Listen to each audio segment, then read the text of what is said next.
The Book of Esther, Chapter 1.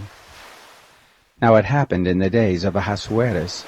This is Ahasuerus who reigned from India even to Ethiopia over 127 provinces, that in those days, when the king Ahasuerus sat on the throne of his kingdom, which was in Shushan the palace, in the 3rd year of his reign, he made a feast to all his princes and his servants, the power of Persia and Media, the nobles and princes of the province being before him, when he demonstrated the riches of his glorious kingdom and the honor of his excellent majesty many days, even 180 days. When these days were fulfilled, the king made a feast to all the people who were present in Shushan the palace, both great and small, 7 days in the court of the garden of the king's palace. There were hangings of white cloth, of green and of blue, fastened with cords of fine linen and purple to silver rings and pillars of marble. The couches were of gold and silver, on a pavement of red and white and yellow and black marble. They gave them drink in vessels of gold, the vessels being different from one another, and royal wine in abundance, according to the bounty of the king. The drinking was according to the law. No one could compel, for so the king had appointed to all the officers of his house, that they should do according to every man's pleasure. Also Vashti the queen made a feast for the women in the royal house which belonged to King Ahasuerus. On the 7th day, when the heart of the king was merry with wine, he commanded Mehuman, Biztha, Harbona, Bigtha, and Abagtha, Zethar, and Carcas, the 7 chamberlains who ministered in the presence of Ahasuerus the king, to bring Vashti the queen before the king with the royal crown, to show the peoples and the princes her beauty, for she was beautiful to look on. But the queen Vashti refused to come at the king's commandment by the chamberlains. Therefore was the king very angry, and his anger burned in him. Then the king said to the wise men who knew the times, for so was the king's manner toward all who knew the law and judgment, and the next to him were Carshena, Shesar, Admatha, Tarshish, Meres, Marsina, and Memucan, the 7 princes of Persia and Media, who saw the king's face and sat first in the kingdom. What shall we do to the queen Vashti according to the law, because she has not done the bidding of the king Ahasuerus by the chamberlains? Memucan answered before the king and the princes, Vashti the queen has not done wrong to the king only, but also to all the princes, and to all the peoples who are in all the provinces of the king Ahasuerus.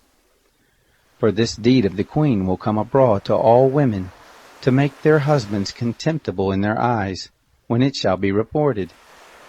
The king Ahasuerus commanded Vashti the queen to be brought in before him, but she didn't come. This day will the princesses of Persia and Media who have heard of the deed of the queen say the like to all the king's princes. So there will arise much contempt and wrath. If it please the king, let there go forth a royal commandment from him, and let it be written among the laws of the Persians and the Medes, that it be not altered. Let Vashti come no more before King Ahasuerus, and let the king give her royal estate to another who is better than she. When the king's decree which he shall make shall be published throughout all his kingdom, for it is great, all the wives will give to their husbands honor, both to great and small. The saying pleased the king and the princes, and the king did according to the word of Memucan, for he sent letters into all the king's provinces, into every province according to the writing of it, and to every people after their language, that every man should bear rule in his own house, and should speak according to the language of his people. Chapter 2. After these things, when the wrath of King Ahasuerus was pacified, he remembered Vashti, and what she had done, and what was decreed against her.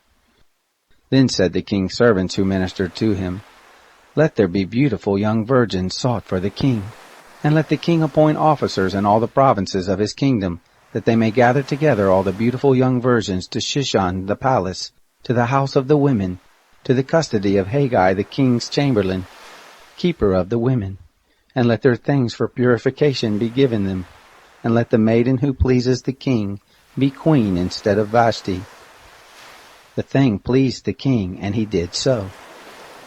There was a certain Jew in Shushan the palace, whose name was Mordecai, the son of Jair, the son of Shimei, the son of Kish, a Benjamite, who had been carried away from Jerusalem with the captives, who had been carried away with Jeconiah king of Judah, whom Nebuchadnezzar the king of Babylon had carried away.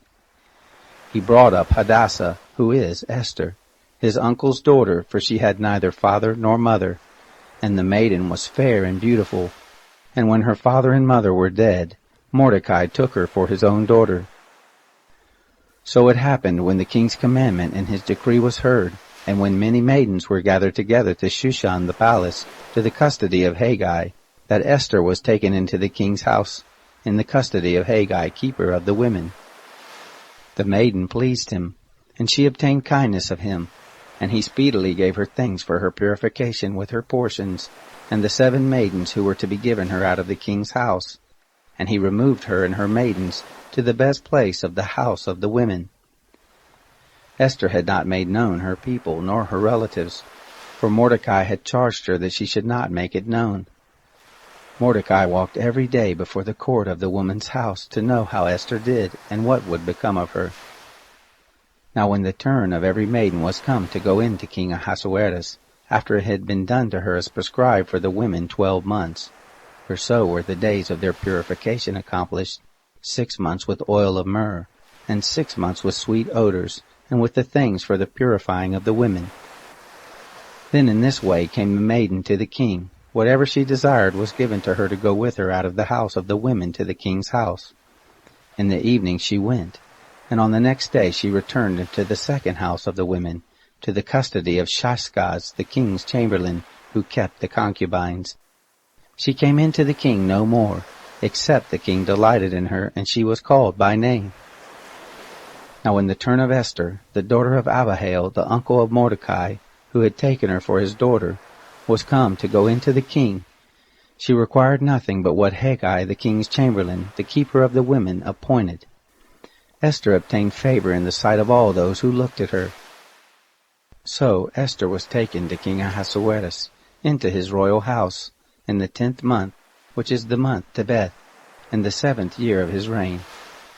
The king loved Esther above all the women, and she obtained favor and kindness in his sight more than all the virgins, so that he set the royal crown on her head, and made her queen instead of Vashti. Then the king made a great feast to all his princes and his servants, even Esther's feast, and he made a release to the provinces, and gave gifts according to the bounty of the king. When the virgins were gathered together the second time, then Mordecai was sitting in the king's gate. Esther had not yet made known her relatives nor her people, as Mordecai had charged her, for Esther did the commandment of Mordecai, like as when she was brought up with him. In those days, while Mordecai was sitting in the king's gate, 2 of the king's chamberlains, Bigthan and Teresh, of those who kept the threshold, were angry, and sought to lay hands on the king Ahasuerus. The thing became known to Mordecai, who showed it to Esther the queen, and Esther told the king of it in Mordecai's name. When inquisition was made of the matter, and it was found to be so, they were both hanged on a tree, and it was written in the book of the Chronicles before the king. Chapter 3. After these things did King Ahasuerus promote Haman the son of Hammedatha the Agagite, and advance him, and set his seat above all the princes who were with him.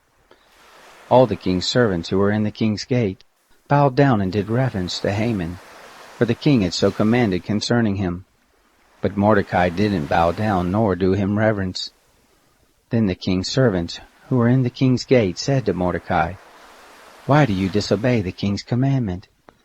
Now it came to pass, when they spoke daily to him, and he didn't listen to them, that they told Haman, to see how Mordecai's matter would turn out, for he had told them he was a Jew. When Haman saw that Mordecai didn't bow down, nor do him reverence, then Haman was full of wrath.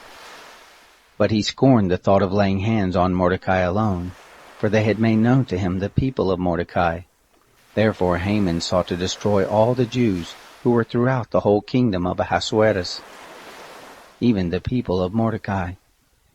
In the 1st month, which is the month Nisan, in the 12th year of King Ahasuerus, they cast Pur, that is the lot, before Haman from day to day, and from month to month, to the 12th month, which is the month Adar.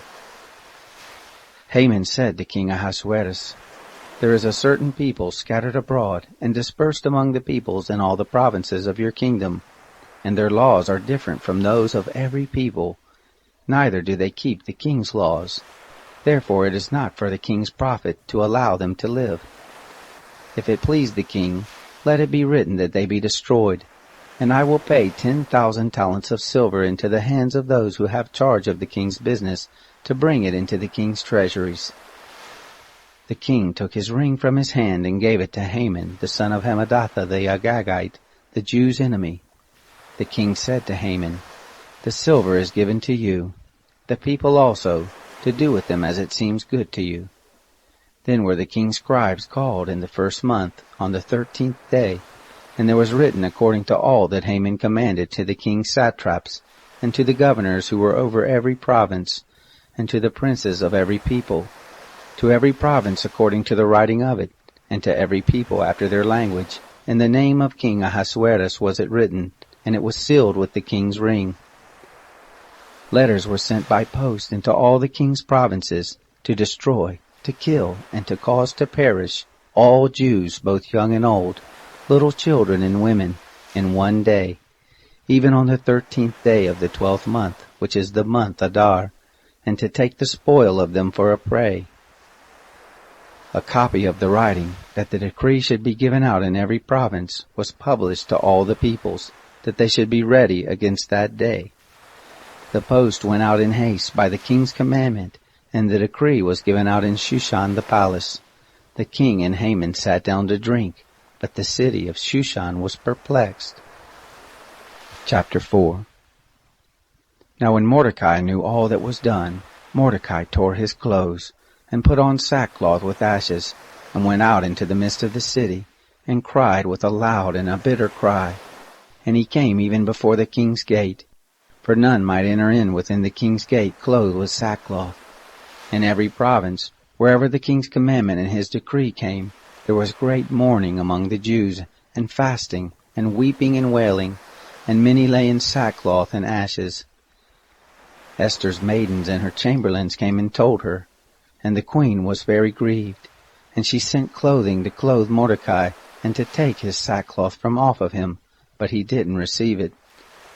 Then Esther called for Hathach, one of the king's chamberlains, whom he had appointed to attend on her, and charged him to go to Mordecai, to know what this was and why it was.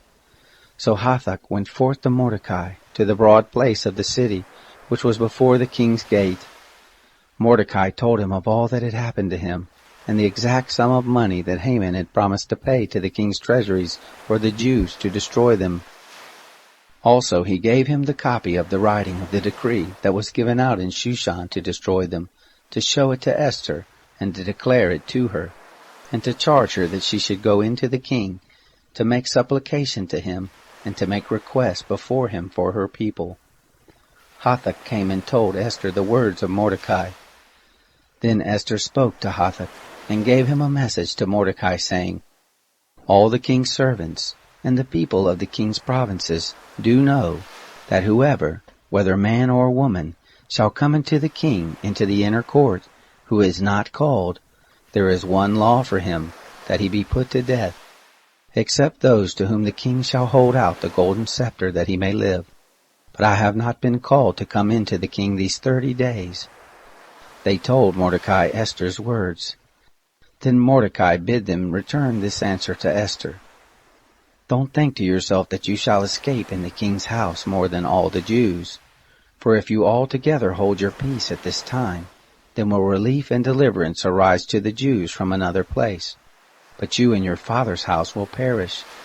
And who knows whether you haven't come to the kingdom for such a time as this? Then Esther told them, return this answer to Mordecai. Go, gather together all the Jews who are present in Shushan, and you fast for me, and neither eat nor drink 3 days, night or day. I also and my maidens will fast in the same way, and so I will go in to the king, which is not according to the law, and if I perish, I perish. So Mordecai went his way, and did according to all that Esther had commanded him. Chapter 5.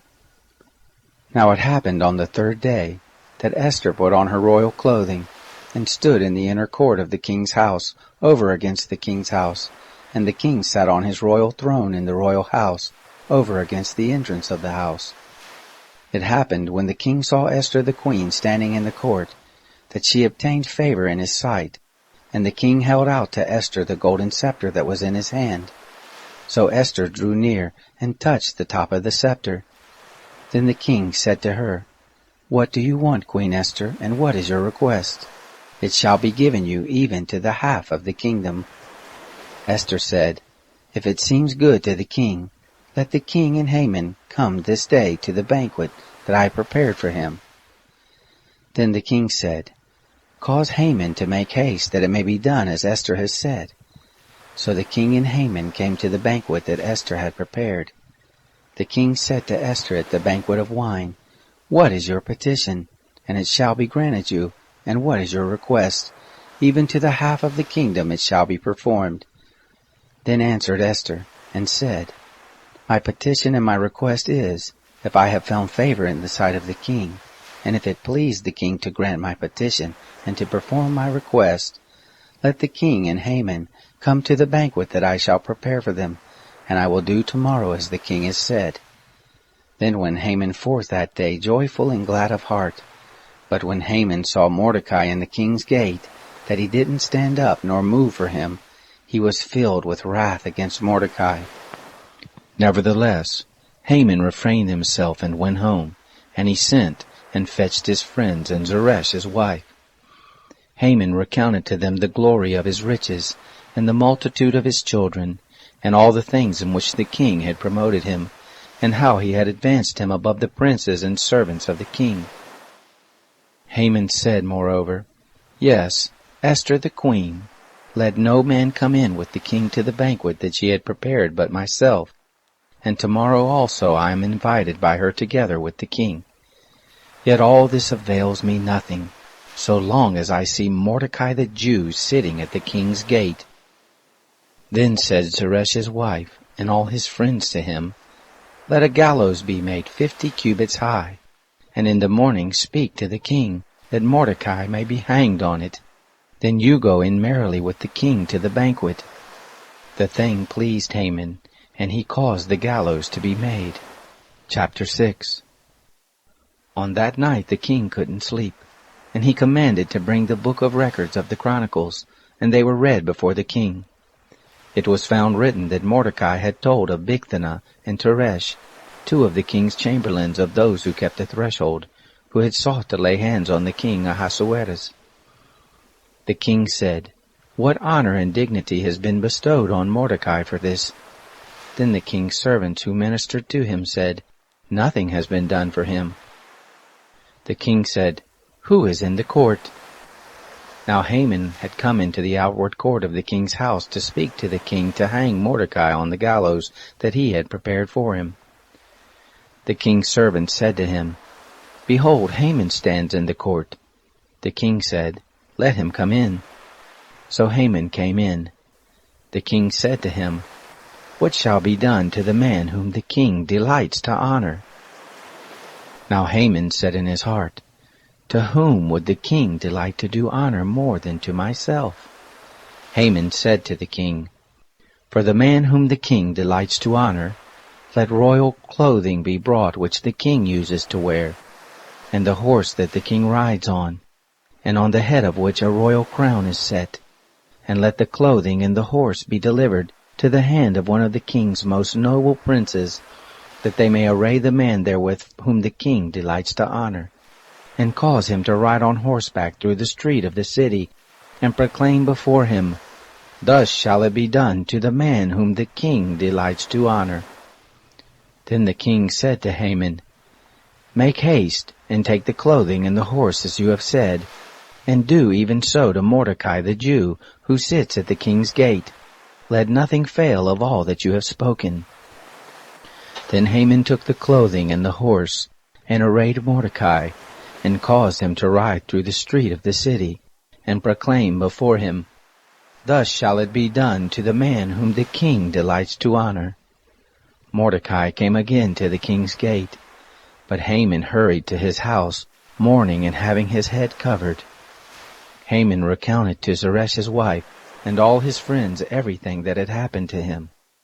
Then his wise men and Zeresh's wife said to him, "If Mordecai, before whom you have begun to fall, be of the seed of the Jews, you shall not prevail against him, but shall surely fall before him."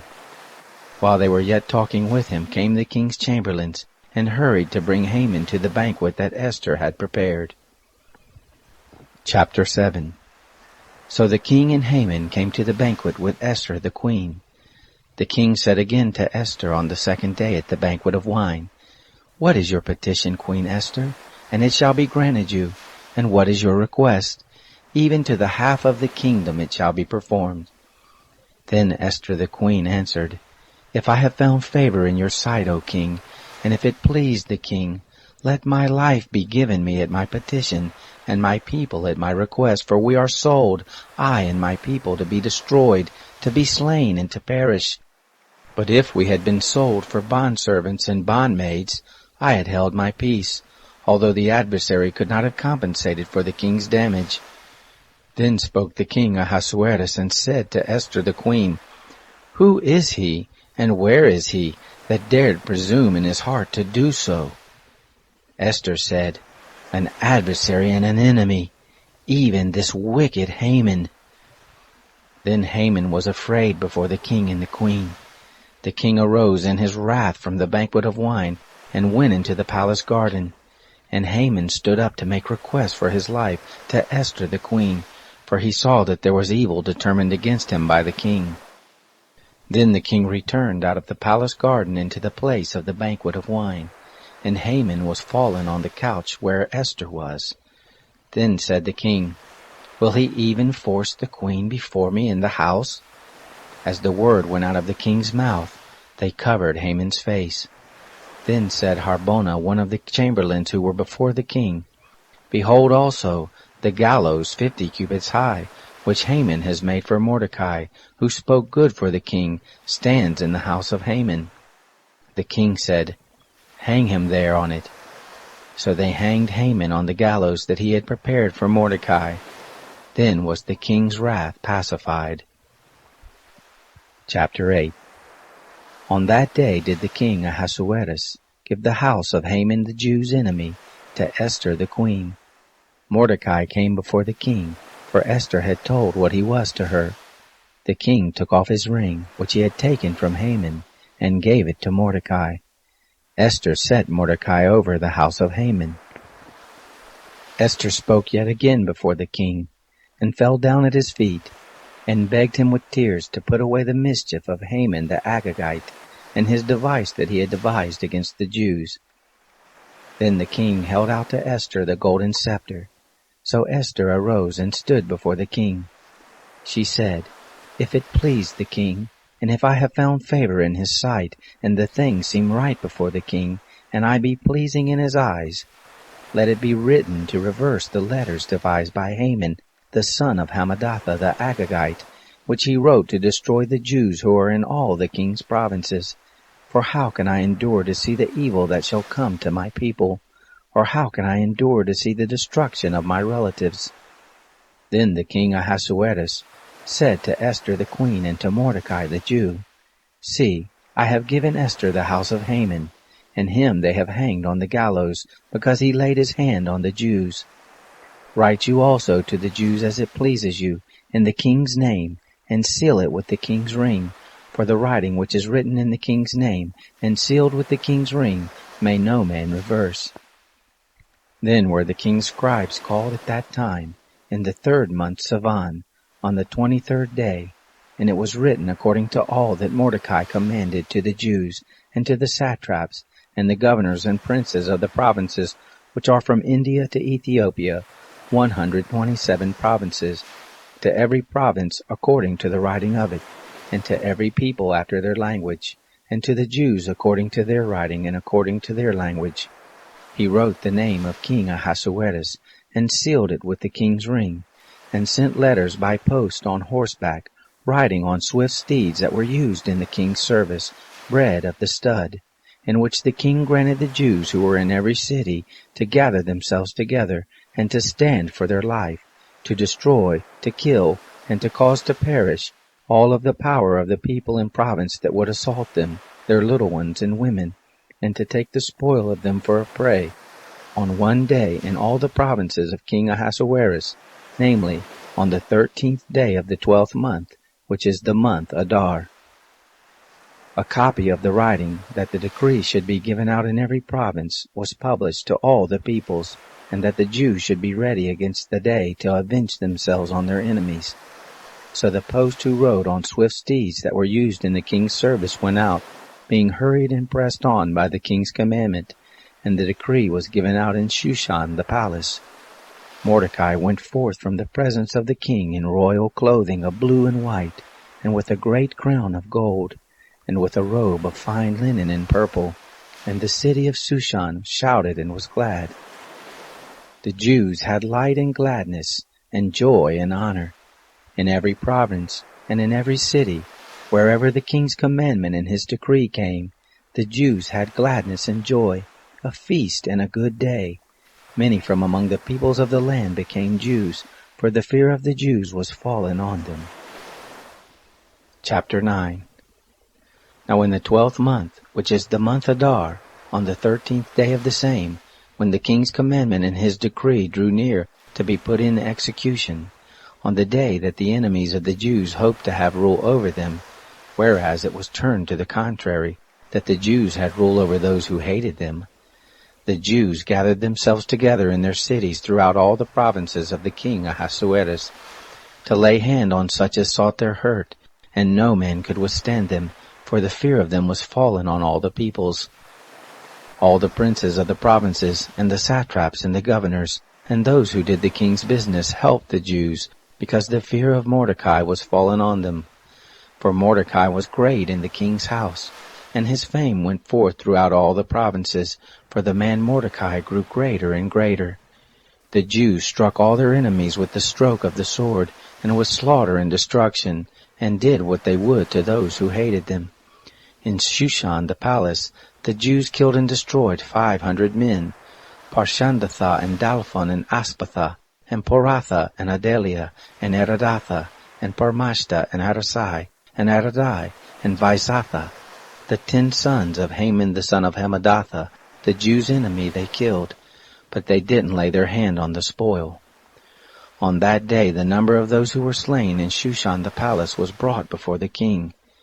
The king said to Esther the queen, "The Jews have slain and destroyed 500 men in Shushan the palace, and the 10 sons of Haman. What then have they done in the rest of the king's provinces? Now what is your petition? And it shall be granted you, or what is your further request? And it shall be done." Then said Esther, "If it please the king, let it be granted to the Jews who are in Shushan to do tomorrow also according to this day's decree, and let Haman's 10 sons be hanged on the gallows." The king commanded it so to be done, and a decree was given out in Shushan, and they hanged Haman's 10 sons. The Jews who were in Shushan gathered themselves together on the 14th day also of the month Adar, and killed 300 men in Shushan, but they didn't lay their hand on the spoil. The other Jews who were in the king's provinces gathered themselves together, and stood for their lives, and had rest from their enemies, and killed of those who hated them 75,000, but they didn't lay their hand on the spoil. This was done on the 13th day of the month Adar, and on the 14th day of the same they rested, and made it a day of feasting and gladness. But the Jews who were in Shushan assembled together on the 13th day of it, and on the 14th day of it, and on the 15th day of the same they rested, and made it a day of feasting and gladness. Therefore do the Jews of the villages who dwell in the unwalled towns make the 14th day of the month Adar a day of gladness and feasting, and a good day, and of sending portions one to another.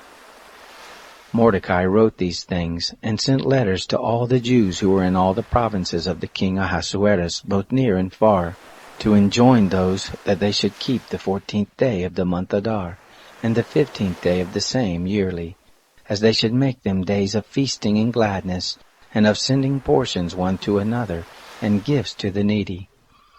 The Jews undertook to do as they had begun, and as Mordecai had written to them, because Haman the son of Hammedatha the Agagite, the enemy of all the Jews, had plotted against the Jews to destroy them, and had cast pur, that is the lot, to consume them and to destroy them. But when the matter came before the king, he commanded by letters that this wicked device, which he had devised against the Jews, should return on his own head, and that he and his sons should be hanged on the gallows. Therefore they called these days Purim, after the name of Pur. Therefore, because of all the words of this letter, and of that which they had seen concerning this matter, and that which had come to them, the Jews ordained and took on them and on their seed, and on all such as joined themselves to them, so that it should not fail, that they would keep these 2 days according to the writing of it, and according to the appointed time of it every year, and that these days should be remembered and kept throughout every generation, every family, every province, and every city, and that these days of Purim should not fail from among the Jews, nor the memory of them perish from their seed. Then Esther the queen, the daughter of Abihail, and Mordecai the Jew, wrote with all authority to confirm this second letter of Purim. He sent letters to all the Jews, to the 127 provinces of the kingdom of Ahasuerus, with words of peace and truth, to confirm these days of Purim in their appointed times, according as Mordecai the Jew and Esther the queen had enjoined them, and as they had ordained for themselves and for their seed, in the matter of the fastings and their cry. The commandment of Esther confirmed these matters of Purim, and it was written in the book. Chapter 10. The king Ahasuerus laid a tribute on the land and on the isles of the sea. All the acts of his power and of his might, and the full account of the greatness of Mordecai, whereunto the king advanced him, aren't they written in the book of the Chronicles of the kings of Media and Persia? For Mordecai the Jew was next to King Ahasuerus, and great among the Jews, and accepted of the multitude of his brothers, seeking the good of his people, and speaking peace to all his seed.